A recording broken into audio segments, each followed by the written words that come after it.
Hey, welcome back everyone. So to making dinner tonight, we're doing some seared cod loin as well as pan-seared beef filet tenderloin.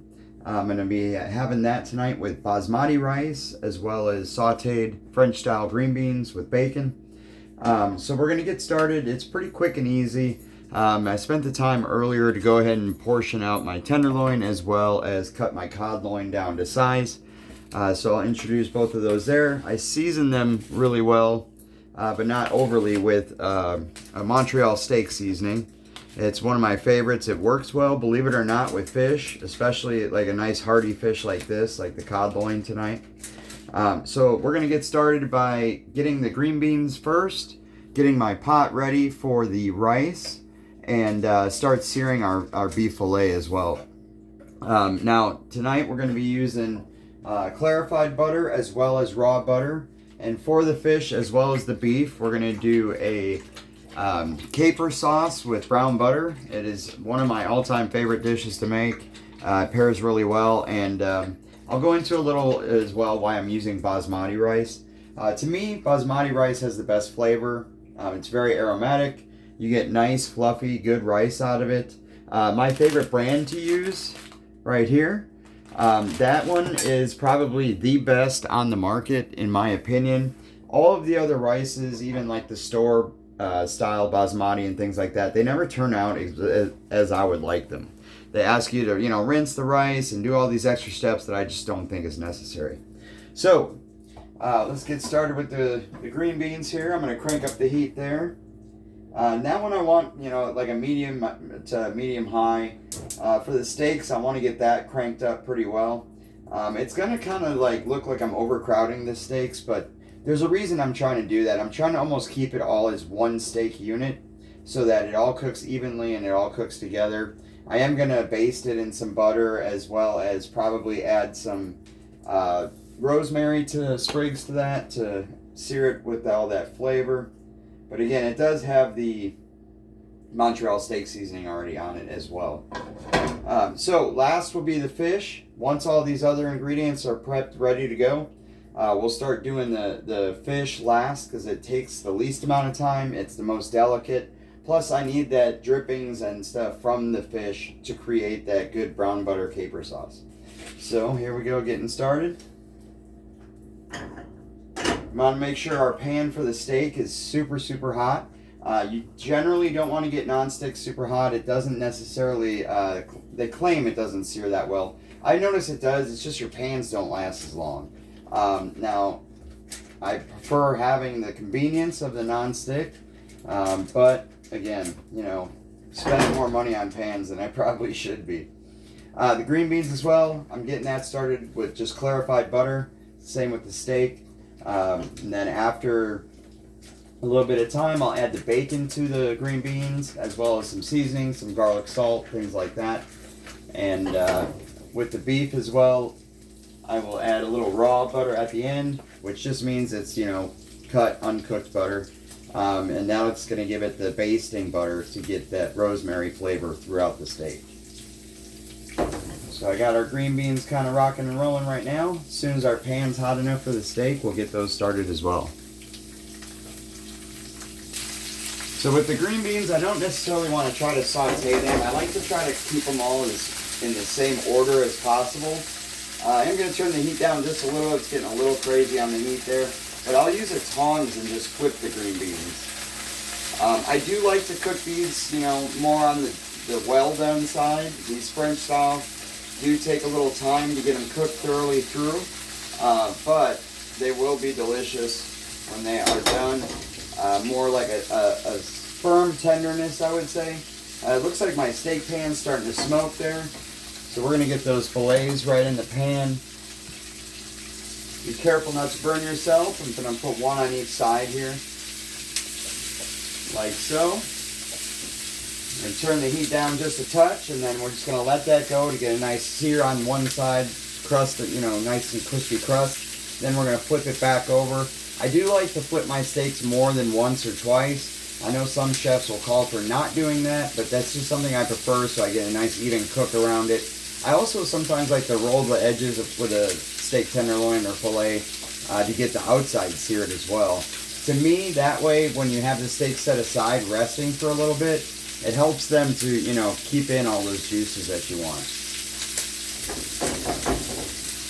So I know we got kind of a crowded stove here tonight. I'm going to do my best to show you what I'm doing as I'm doing it.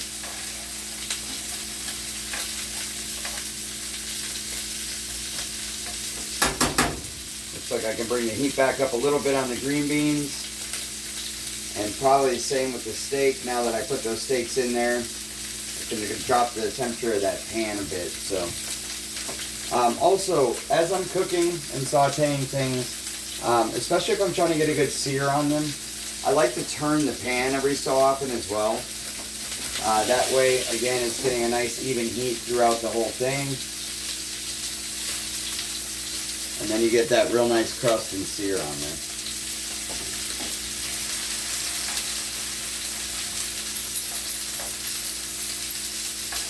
Again, trying to keep the green beans all in order and straight, not always an easy task to do.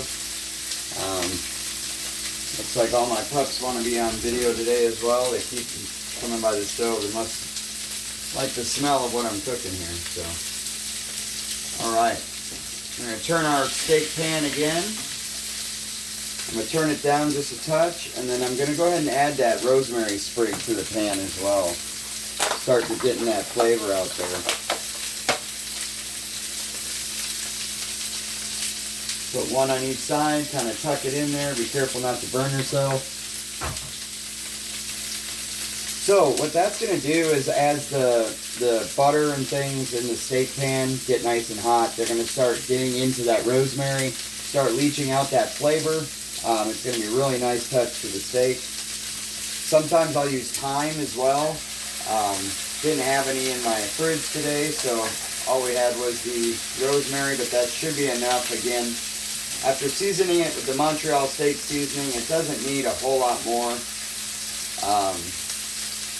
But that rosemary will give it a nice little essence. Again, turning my green beans fairly frequently. Don't want it to burn on one side, but we do want to get them nice and golden brown throughout all of them. I'm going to crank up the heat on my rice here, get my pot to boiling. Now, this recipe calls for 1 cup of rice to 1 3/4 cup of water.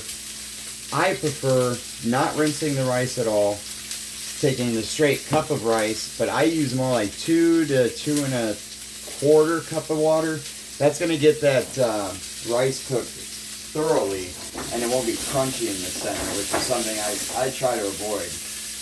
Again, it's all about the mouthfeel. That's one of the least favorite feelings in my mouth would be crunchy rice. I always want it cooked nice and through. So you see we're getting a nice sear on the steaks there. Get a nice crust on there. Trying not to burn the seasoning too much. That rosemary again is in the butter, so it's giving it a nice flavor. And we're going to get a nice sear on the other side as well. And then I will roll those in the pan to try to get that same sear on the outside as well. Now I don't want to cook it too quick. We want it at a good medium rare.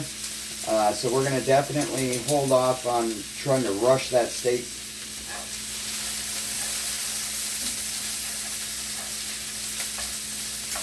Alright, green beans are starting to get a nice golden brown on them. And when they're about halfway through is when I'll introduce my bacon and the seasoning. I can already smell the aromatics coming off that rosemary with the steak. It smells awesome.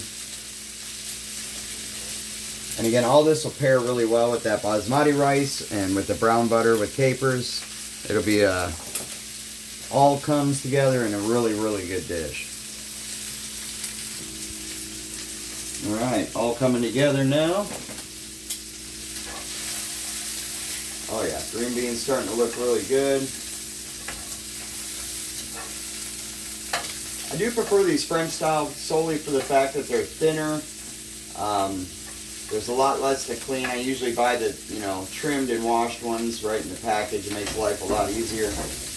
But it just adds a nice gourmet touch to your dish rather than the regular type of green beans.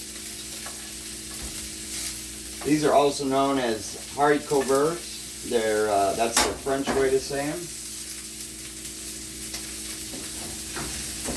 Checking out my steak over here, getting a nice sear on that other side. Kind of want to move the rosemary around a little bit and turn these steaks so that they get that even sear on them. Again, looking really good.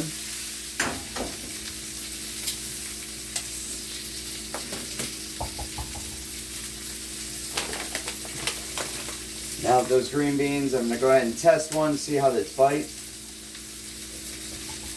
Yep, about halfway there. Go ahead and add some chopped bacon.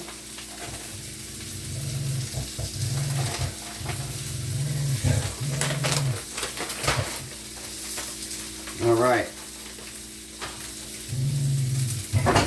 Puppies are having a hard time trying to share some food right now, as you can probably hear. Usually isn't an issue, but whatever. Alright, and once again, one of my all-time favorites, the Lawry's garlic salt with parsley. I'm going to add that to my green beans for the seasoning. As well as my also go-to is the pepper medley.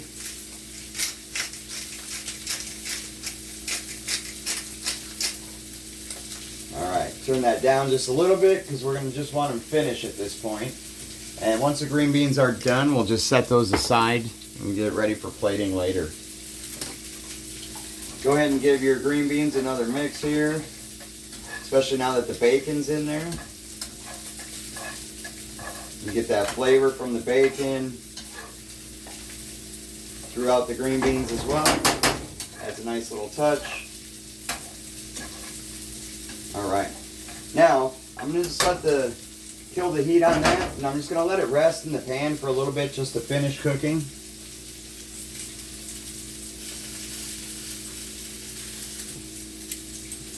And while that's kind of just resting there, I'm going to go ahead and get my steaks flipped on their side. Water is boiling, so I want to go ahead and add my basmati rice and just give it a little bit of a stir. Then I'm going to completely turn down the heat to the lowest possible setting on my stove, and I'm just going to let that kind of steam throughout. I don't want to rush the rice either. I don't want to evaporate all that water. And then again, talking about the crunchy rice earlier, not something I'm a fan of.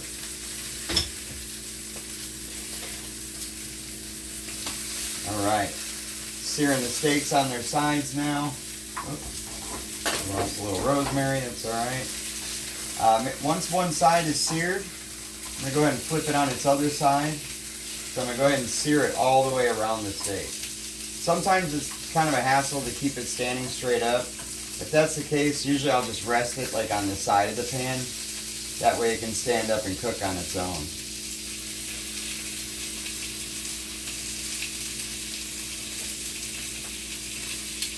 Everything's looking pretty good so far. Green beans should be all set. I'm going to get those off. And again, we're just going to put those to the side until we're ready for plating. But it looks really good. Got some nice color to them. That bacon throughout. And then the garlic's going to give it a nice touch as well.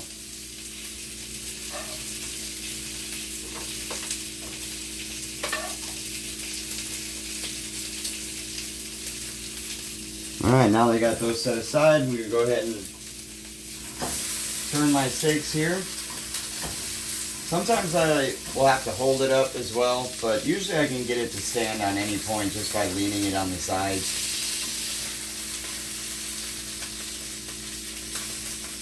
There we go.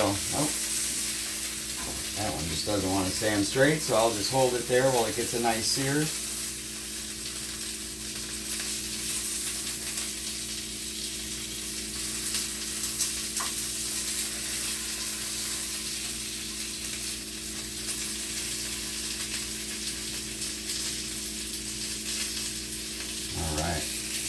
Go ahead and turn it on this bottom and let it sear there as well.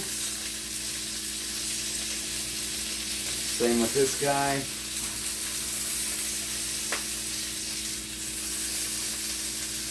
we go. And once it's seared all the way around, I'll turn the heat down just a little bit, kind of let it finish. I don't like necessarily sticking it in the oven unless I'm paying very close attention to it, because it can cook up pretty quick. And again, we're going to let these rest for a bit. That'll actually let it bring itself up to temperature, so we get that nice medium rare. Alright, the steaks are kind of falling over on their own. We'll just let them do their thing. Again, I got the heat turned all the way down on this burner now to the lowest setting. Just going to let it finish for a minute or two on each side again. We're going to set those aside and let them rest on a plate or something. You don't necessarily want to let it rest in the pan. Again, you can run the risk of bringing that too far temperature wise. Now, if you do like your steak medium or medium well done, I never recommend well, but if you like it that way, you're just going to have to cook your steak a bit slower, so that way you don't burn the outside and you get, you know, it's still a nice crust, but it'll be evenly cooked throughout. Alright, these are looking really, really good, y'all. So I'm going to give it another 2 minutes on that side. Once that 2 minutes is up, I'm going to pull them off, and again, I'm going to set them on a different plate to rest. And just about the time my rice is finished is when we'll start knocking out the fish. Alright, now that it's just about done on that side, I'm going to go ahead and add that raw butter as I was talking about earlier. Just taking about probably half a tablespoon, somewhere in there. Just get it right in the pan. And it's going to start sizzling really quickly because that pan's already nice and hot. We're going to pay attention to it, try to get that butter coated around it. It's more like letting the steak kind of ride the butter rather than basting.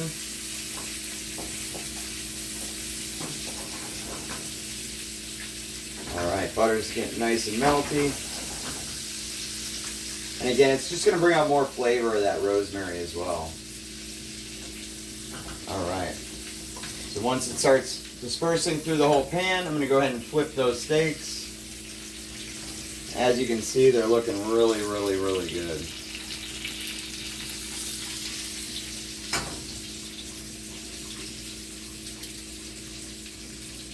Give those another flip or two, and those should be about finished.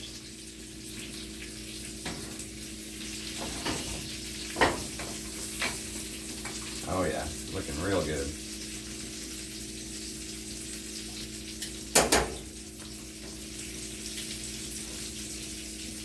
Some of those little pieces of the rosemary are falling off the stem, not a big deal. I kind of want that flavor throughout the whole steak, so I'm not worried about that.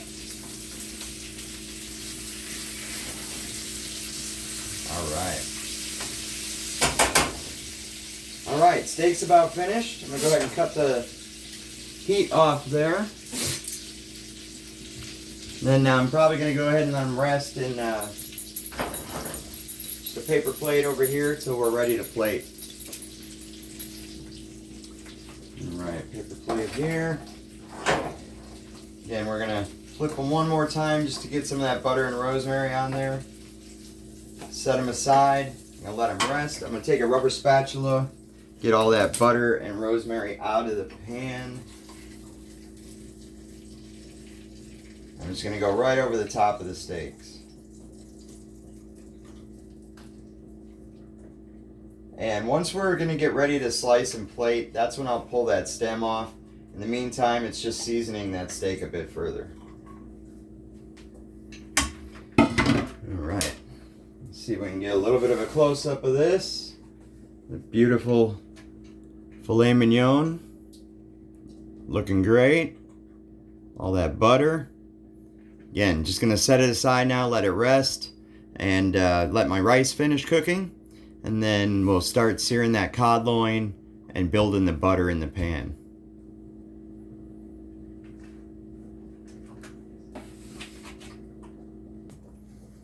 And now that rice is about halfway cooked, I am going to go ahead and turn that pot a little bit so we can get some nice even cook. It's actually probably about a quarter of the way cooked, just telling by shaking that pan up, there's still a good amount of water in there, so It's about about a quarter of the way. Again, we'll keep shaking it here and there and keep turning that pot so everything cooks evenly. I'm gonna go ahead and check my rice real quick. Oh yeah, it's coming along. Let's give it a good shake. Let everything settle back down. That way I can judge and tell as well, like how far along that rice is. Now, as you've probably noticed, this whole time I have not taken the lid off.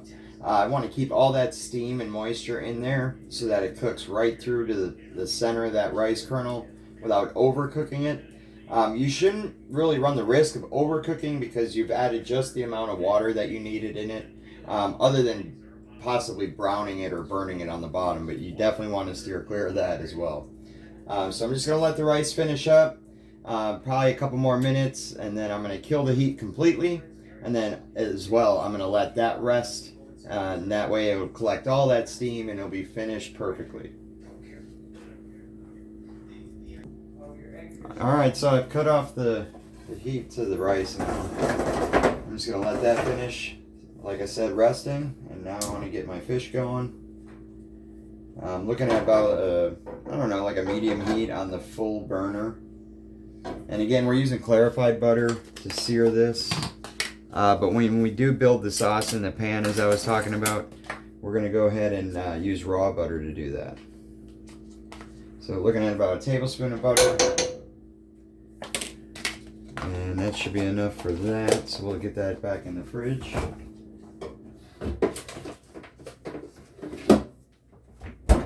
Steaks are just about done resting real nice. After we get this done with the fish and the sauce, we'll call it a day, and I'll show you a short of how it looks when it's plated. So again, get that burner nice and hot, the pan nice and hot. I do also want to recommend a specific tool for this. This is what you call a fish spatula. It's real thin, plus with the openings in it like that, it helps with the delicate fish be able to turn it without it tearing up too much. Alright, pan's getting nice and hot there. And once I see that it starts smoking a little bit, I'm going to add my fish and get a nice golden brown sear on that. Also, after the fish is done, I am going to set it aside for a bit outside of the pan. That way, like I said, we can build the sauce right in the pan. Less dishes, plus it gets all that flavor from the seared fish. So it looks like it's just about ready there. Let me get my fish in there. This thicker piece of the loin, I'm going to try to put the thicker side towards the center, because that's going to be the hottest side of the pan.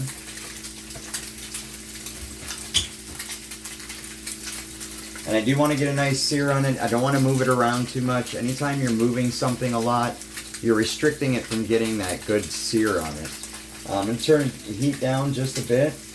We don't need it cranked up super hot. You can already smell the fish in there. Again, if you need to turn the fish, I'd rather turn the pan over the burner, and at least until we get that good sear on it. And then once we get the good sear on it, we can turn that heat all the way down, let it finish on the opposite side, and then get that out of the pan to make the sauce. But I just want to show you all how it's looking so far. It's getting a nice sear on it. Again, we don't want to flip it too much. Just let it get that good crust on there. That'll add really nice flavor and texture to the dish once it's all finished. All right, sear's coming along real nice. Just want to turn the pan a little bit more. That way we get it nice and evenly cooked. Also going to move that piece just a touch back into the center more. And the longer piece there has a nice thick edge as well. So once we do flip it, I'm going to try to turn that thicker edge towards the center of the pan. Let's take a look. Oh yeah, again, a nice golden brown. I'm going to go ahead and flip that now. Again, remembering to keep the thicker side towards the center. help it cook more evenly. It's coming along real nice. Bring that in a little bit just to show you how that sear is looking. Looking real good. Now, cod loin, a staple fish up north where I'm from, used for beer batter on a Friday night fish fries. Cod loin is a very mild fish, very flaky, nice big flakes, but it's got really, really good mild flavor. It's not going to be overly pungent, and works well. It's pretty versatile with most things. The only issue I tend to find is that it can break apart real easy. Once those striations of the muscle start to separate, then you're going to get it kind of flaking off, and if you're not careful with it, and you're not delicate with it, you just tear it up. But we're going to let it finish on this side here, and I don't want to overcook it, but as I can see in the center of the piece of fish, it's getting translucent right in here, right in the crease, and I'll know it's just about done when I see that it's translucent all the way through, and I want to pull it off because, again, we don't want to overcook it. Alright, fish is just about done. Again, I'm going to get that pulled out of the pan, and then we're going to go ahead and start building the sauce. Grab me one of my trusty paper plates. And this nice big spatula also helps when you get it out of the pan. It's not going to fall apart on you. You can get almost that whole fillet right in that spatula, and that way, again, it's not going to fall apart. And again, setting this aside, it can kind of finish on its own. I want to keep the heat going in that pan.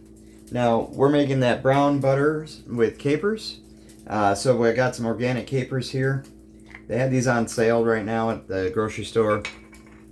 Believe it or not, they're normally about $3, and they have a coupon right now for $2.25 off. So you're really getting it for like 75 cents. It's kind of ridiculous. But I'm going to go ahead and add some of the juice and all of the capers in this jar. So I'm going to drain off just a touch of the juice because I don't need that much. Once it starts smoking and getting hot like that, I'm going to go ahead and add my capers with the juice. Get them all out of there. I'm just going to reduce that down just a little bit so that we get those juices reduced down. Once we get that reduced down, it is going to make the pan a little cooler. So we want to let it get hot again, and then we're going to go ahead and add our raw butter to it and let that butter cook and start to brown.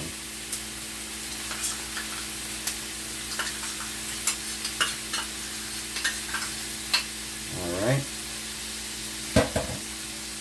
Get the remainder of that butter in there. And again, we're using a non-stick pan, so I want to be cautious of not scratching it. So I'm going to go ahead and give it a little bit of a mix with a rubber spatula here. Once all that butter melts, we'll start cooking the solids that is in the butter. We'll cook off all the water, and then those solids will start to brown up really nice, giving it kind of a nutty flavor. You want to start seeing it foam and bubble like that, just so you know that that water is cooking off. So it's all kind of frothing up. Get it all cooked out of there. Now give it room to brown.